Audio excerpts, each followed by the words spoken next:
هو ذلك الذي من اسمه اشتقت كلمة لوغاريتم، فهو مبتكر مفهوم اللوغاريتم في الرياضيات وعلم الحاسوب، صاحب كتاب الجبر والمقابلة ومكتشف قيمة الصفر، صاحب أول خريطة جغرافية صحيحة عرفها العالم آنذاك، الملقب في يومنا هذا بأبي الحاسوب.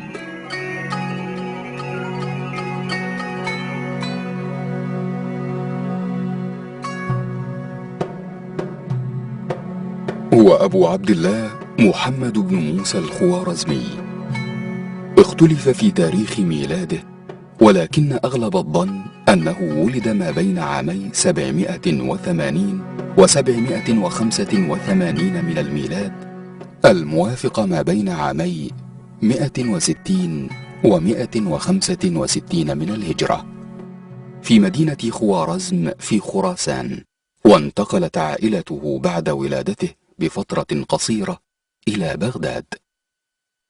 يعتبر الخوارزمي من أهم الشخصيات العلمية الإسلامية التي ازدانت بهم الحضارة الإسلامية، خاصة في فترة القرن الثالث الهجري، يعني في مرحلة مبكرة من النهضة أو من عصر النهضة العلمية الإسلامية. وعلماء هذه المرحلة في حقيقة الأمر على درجة من الأهمية ينبغي التركيز عليها، لأنهم وضعوا ملامح ما يمكن أن نسميه العلم الإسلامي. العلم الإسلامي بمنهجه وبمنطلقاته وبأدواته وبغاياته وأهدافه، وهو ما يفرقه عن العلم في الحضارات القديمة على اختلاف أسمائها ودرجاتها من التقدم والرقي. الخوارزمي مثال لعظمة الحضارة العربية الإسلامية، ونموذج على اتساع أفق هذه الحضارة. بلغ الخوارزمي من العمر ما أهله للسفر طلبا للعلم في بيت الحكمة. كان يكتب المسائل الحسابية ويحلم بالأرقام، ويحول كل حركة من حركات اليوم إلى رقم. وفي نفس اليوم الذي يحصل فيه على الإجازة العلمية من بيت الحكمة في علوم الرياضيات، يرزق بجعفر لكي تصير كنيته أبا جعفر.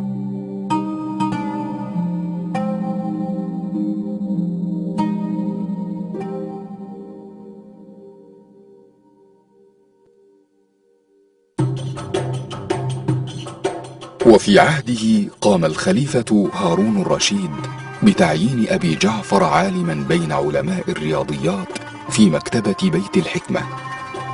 وذات يوم أرسل في طلب الخوارزمي ليناقشه في مسائل عدة من مسائل الرياضيات، ثم سأله الخليفة إذا أراد أن يقبل على دراسة علوم أخرى غير علوم الرياضيات فأي علم سيفكر في تعلمه؟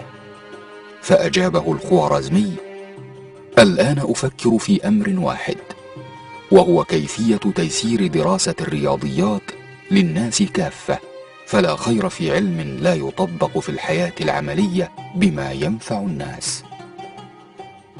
من أهم الأمور اللي اعتمد عليها الخوارزمي هو أن يسخر معرفته بالرياضة كلها في النطاق العملي. أيضا ينسب إلى الخوارزمي أنه أول من وضع طرق تعليمية لتعليم المبتدئين العمليات الحسابية من جمع وطرح وضرب وقسم. الخوارزمي أحدث ثورة في الرياضيات، وما نسميه الآن اللوغاريتمات هو الجداول الرياضية التي وضعها الخوارزمي، وكانت تسمى الخوارزميات. الجوريثمز نسبة أيضا إلى الخوارزمي، وكلها تأخذ شكل شبكة أو جدول، ولهذا كانوا تسمى أحيانا طريقة الشبكة. فلما ظهرت هذه الخوارزميات بدأ الناس يتعاملون معها، وانقسم الناس إلى فريقين كما تقول زيغريد هونكا في كتابها شمس العرب تسطع على الغرب، إلى فريق الخوارزميين الذين يؤيدون طريقة الخوارزمي في إجراء العمليات الحسابية، وفريق المعداديون الذين دائما يعني يميلون إلى الطريقة القديمة، وكأنها يعني تفرقة بين من يأخذ بالأحدث دائما ومن يظل متمسكا بالنظام القديم.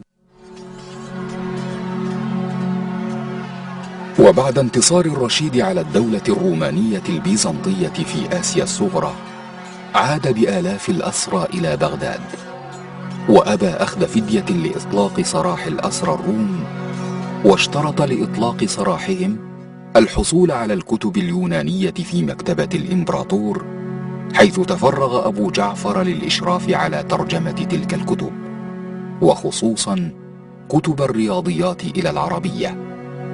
وبدا متعجلا لإتمام تلك المهمة، فعلم نفسه بنفسه اللغة اليونانية ومفرداتها.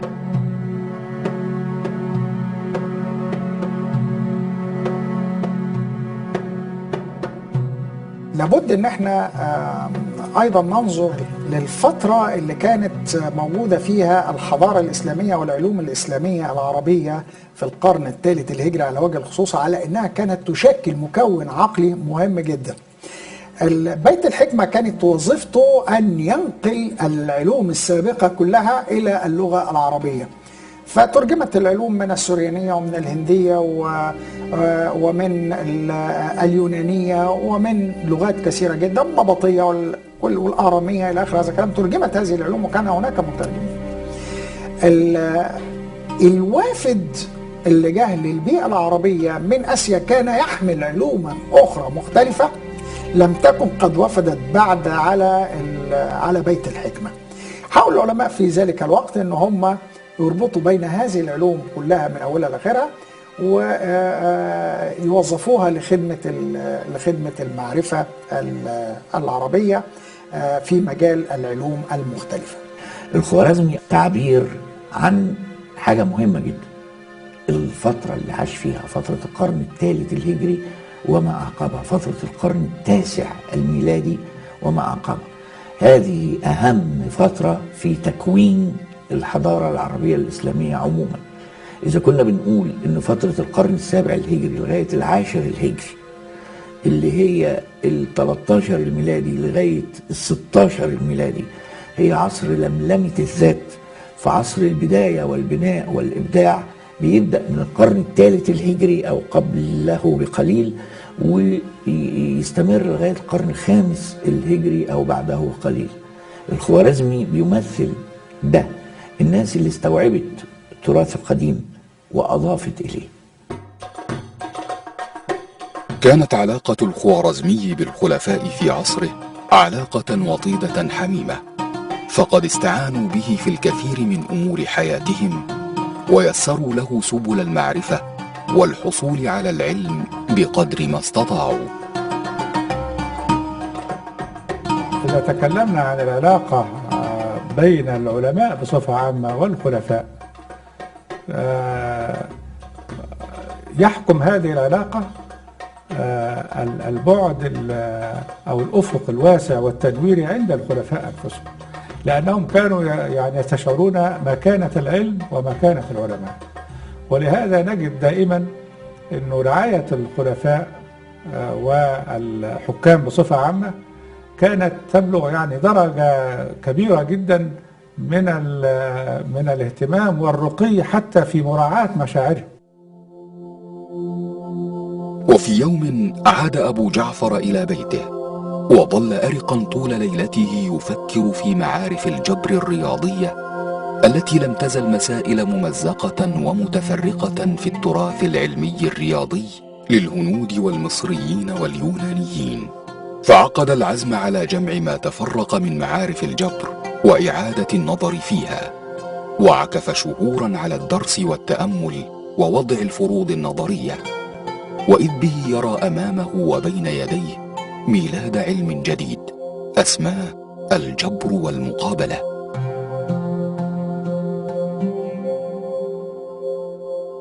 هذا الكتاب ترجم في الحضارة الغربية، ترجم عدة ترجمات إلى اللاتينية وغيرها، وأعيدت ترجمته مرات واستفاد منه الغرب وقدروا يفهموا الكلام اللي فيه، وبالتالي ألقى هذا الكتاب الضوء بصورة كبيرة جدا على معرفة العرب بصور المعادلات، سواء كانت المعادلة من الدرجة الأولى أو من الدرجة الثالثة إلى آخر هذا الكلام، وفتحت الباب أمام عدد كبير جدا من الرياضيين أن يفكروا في هذه المسألة. ويقصد بالجبر أنه لو عندي معادلة رياضية فيها رموز، ولتكن المعادلة المشهورة س تربيع زائد 10 س تساوي 39، وأنا بقول هذه المعادلة بالذات بشكلها لأنها عرفت باسم معادلة الخوارزمية.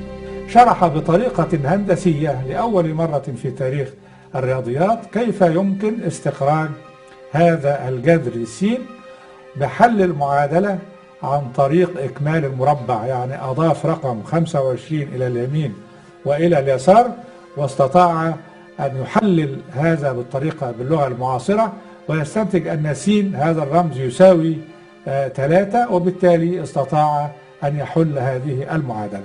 قام بعملية الفصل الدقيق بين الحساب والجبر. الجبر بقى له منظومة معينة والحساب بقى له منظومة معينة، ومش بس كده، ده سخر المنظومتين مع بعض لخدمة علم المواريث. وهذا ملحظ مهم جدا، كيف كان علماء الحضارة الإسلامية يوظفون معارفهم واكتشافاتهم لخدمة قضايا مجتمعهم.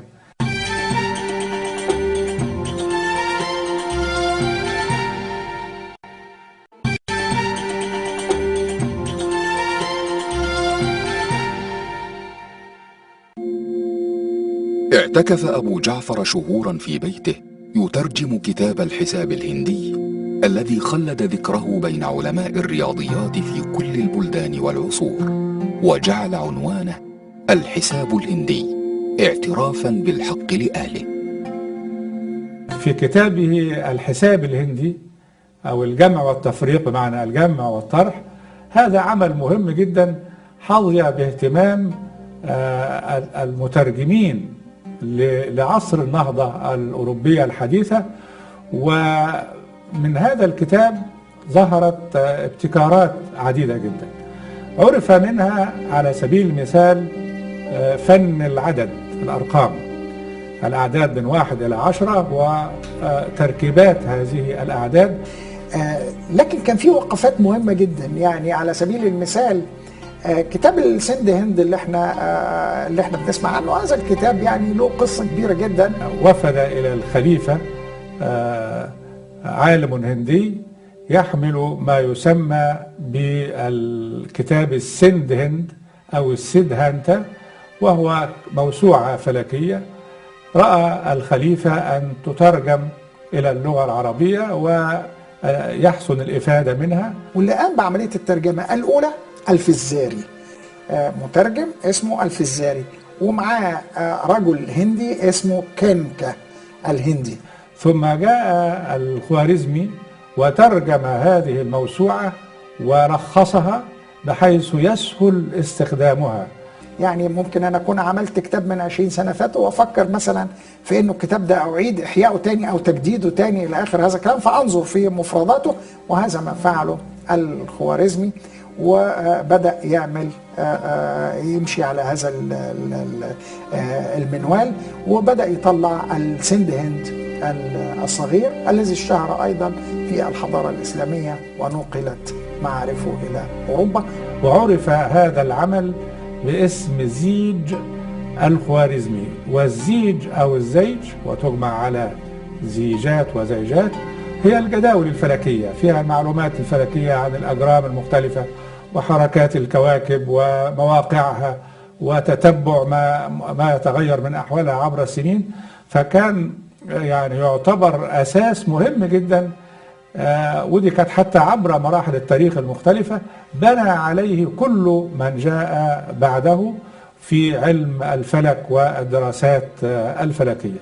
ثم ترجم هذا الزيج أيضا عندما انتقلت علومنا إلى الحضارة الأوروبية أو النهضة الأوروبية الحديثة، فأيضا أفاد منه وأصبح مرجعا يشار إليه في كل المؤلفات الفلكية بعد ذلك. وكان حلقة وصل بين العلوم العربية والعلوم الهندية أيضا. كان أبو جعفر قد عرف من كتاب السدهانت الأرقام العددية التي نتعامل بها الآن في الشرق العربي، وكانت تعرف باسم الأرقام الغبارية، وسميت كذلك لأن الهنود كانوا يحضرون ألواحا وينثرون عليها الغبار ثم يخطون فيها هذه الأرقام بأصابعهم. وعرف أبو جعفر من هذا الكتاب أيضا الأرقام الأخرى التي يتعامل بها الآن شعوب الأرض والمعروفة بالأرقام العربية. شيء غريب جدا أنه منظومة الأعداد التي نتعامل بها الآن هي منظومة الأعداد الهندية وليست منظومة الأعداد العربية. الأعداد العربية هي الأعداد التي يستخدمها الغرب، وهذه الأعداد اللي احنا عارفينها 1 2 3 إلى آخر هذا الكلام، هذه هي الأعداد العربية الصحيحة. ولأول مرة نحدد للرقم مهمتين، مهمته في حد ذاته كرقم ومنزلته أو موضعه في العدد إذا كان في الآحاد أو في العشرات أو في الآلاف إلى آخره. جم المسلمين فكروا في الصفر فاستخدموا الصفر مع الأرقام بتاعتنا، فبقى أصبح أن أنت تقدر تقول 10، تقدر تقول 100، تقدر تقول 1000، تقدر تقول أي أرقام وتقدر تعد زي ما أنت عايز. وهو وإن كان كما يقال ابتكار هندي إلا أنه استخدم كتابة بعد أن كان يترك مسافة لهذا الصفر، بدأ استخدامه تدوينا، وعلى أساسه حددت الخانات في الأرقام المختلفة، وساعد على تقدم هذا النظام العشري طريقة كتابة الأرقام العربية اللي الناس مختلفة عليها حتى الآن. كانت إنجازات الخوارزمي في العلوم الأخرى بمثابة همزة الوصل بين من سبقوه ومن طوروا العلم إلى أن أصبح بالصورة التي نلمسها الآن. وينطبق هذا التعليق على علم الجغرافيا ورسم الخرائط، فقد صحح الخوارزمي أبحاث العالم الإغريقي بطليموس في الجغرافيا معتمدا على أبحاثه الخاصة، كما أنه قد أشرف على عمل مجموعة من الجغرافيين لإنجاز أول خريطة للعالم المعروف آنذاك، وقام بوضع كتاب الربع المعمور أو صورة الأرض، والذي قال عنه نيلينيو إن مثل هذا الكتاب لا تقوى على وضعه أمة أوروبية في فجر نهضتها العلمية. العلماء في بيت الحكمة اهتموا بأشياء كثيرة، كان أهمها العلوم الرياضية والعلوم الفلكية اللي كانت محتاجاها الحضارة الإسلامية، خصوصا إذا عرفنا أنه علم زي علم الفلك مثلا وعلم الجغرافيا دي علوم متآزرة مع بعضها، والرياضيات مطلوبة بالنسبة لها، وهذه العلوم كانت تساعد الجيوش في الفتوحات الإسلامية خاصة في دول آسيا، وطبعا كانت